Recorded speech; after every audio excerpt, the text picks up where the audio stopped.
महाभारत का युद्ध शुरू होने वाला था और धृतराष्ट्र ने अपने राजपुरोहित को बुलाया। उनसे पूछा कि युद्ध का क्या परिणाम होगा, ग्रह और नक्षत्रों की दशा क्या कह रही है। तो राजपुरोहित ने बोला कि ग्रह और नक्षत्र आपके अनुकूल हैं, आप अवश्य युद्ध लड़िए। और राजपुरोहित जी चले गए। युद्ध प्रारंभ हुआ। युद्ध को 4 दिन बीत चुके थे और कौरवों की जो सेना है ना, मारी जा रही थी। उन्होंने पुनः राजपुरोहित को बुलाया और चिंतित स्वर में कहा कि महाराज, आपने कहा था सब कुछ ठीक है, लेकिन 4 दिन में कौरवों की अत्यंत हानि हो गई है।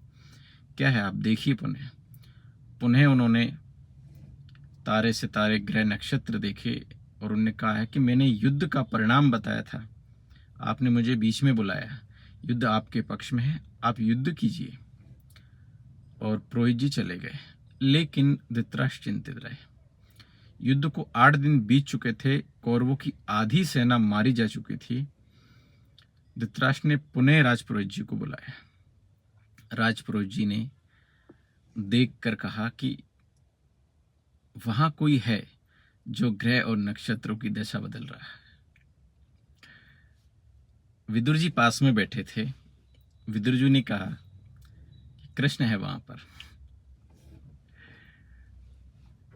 तो जो तीनों लोगों का स्वामी है, जो सबसे परे है,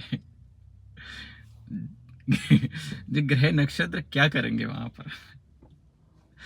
उन्होंने कहा कि कोई है वहां पर जो ग्रह और नक्षत्र से भी परे है, जो आदि अनंत से परे है, और वो सब कुछ बदल रहा है।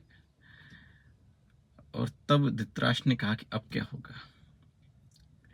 तो ऐसा है कि भगवान जिसके साथ हो, और तो फिर ग्रह और नक्षत्र क्या करेंगे, कुछ नहीं। इसलिए तो समर्पण के बारे में कहा जाता है कि अगर आपका समर्पण उन्नत है, मतलब पूर्ण समर्पण का भाव है ठाकुर जी के प्रति या जिसको आप मानते हैं उनके प्रति, तो फिर पर हायर एंटिटी कोई मानिए ना, लोग को क्यों मान रहे हैं।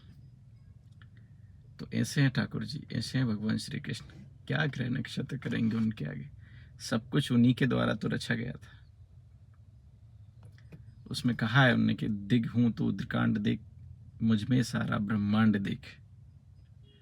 सब नाश, सब जन्म मुझी से पाते हैं, सब लौट मुझी में आते हैं।